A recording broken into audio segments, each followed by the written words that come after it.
You can never whip these boys if you don't keep you and them separate. I found that out in Birmingham.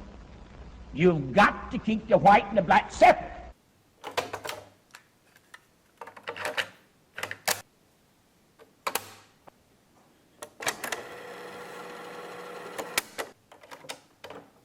There is a basic racism in this country, which exists.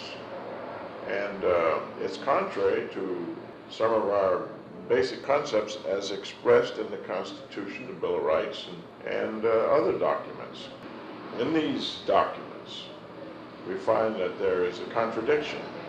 Some of those people who express the strong position, a strong position on the Constitution, the Bill of Rights, will be some of those who are prone to express themselves forcefully on discrimination, and to try to justify this by twisting the concepts of the Constitution.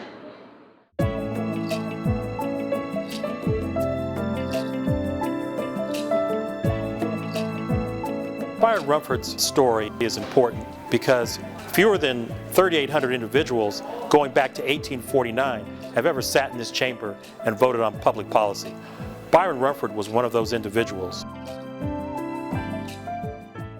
How, coming out of the South, could a black man living in a city where that was white, except our basic community, expect to get elected?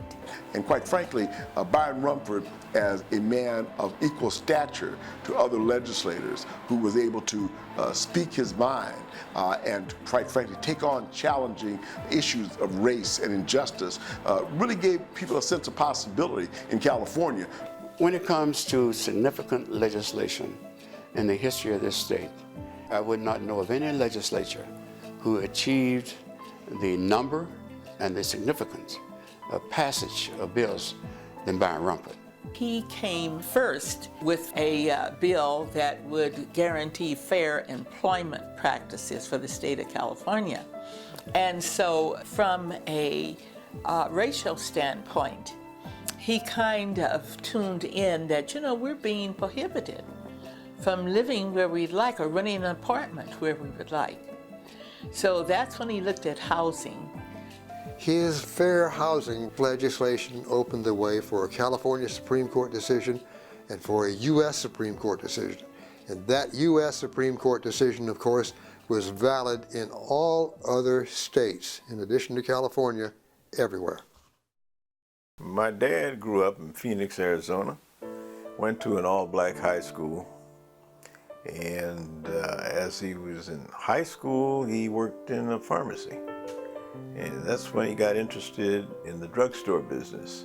His father had abandoned the family early on in Arizona, and he felt that he wanted to continue his education, so he left Phoenix, Arizona, and came to California. And he came to Sacramento, went to Sacramento to go to junior college, but he had to pay for it by working on the railroads. He spent a lot of time on the railroads earning the money to go to college, with the idea in mind to go to the University of California School of Pharmacy in San Francisco. Politics really wasn't on his mind at that time. It was getting an education and getting a job. This was the time in the Great Depression, and he finished college during the Depression, and of course married my mother in 1932.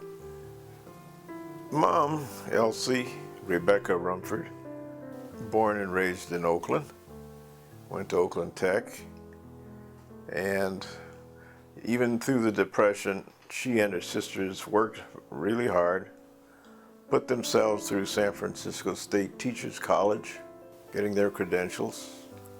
But my mother never taught public school. In the 1930s, after he graduated from pharmacy school, he had to take a test for a state license. And he was able to take the test for the pharmacy license. He also was trying to get over to Highland Hospital in Oakland, and there was resistance to hiring him at that time.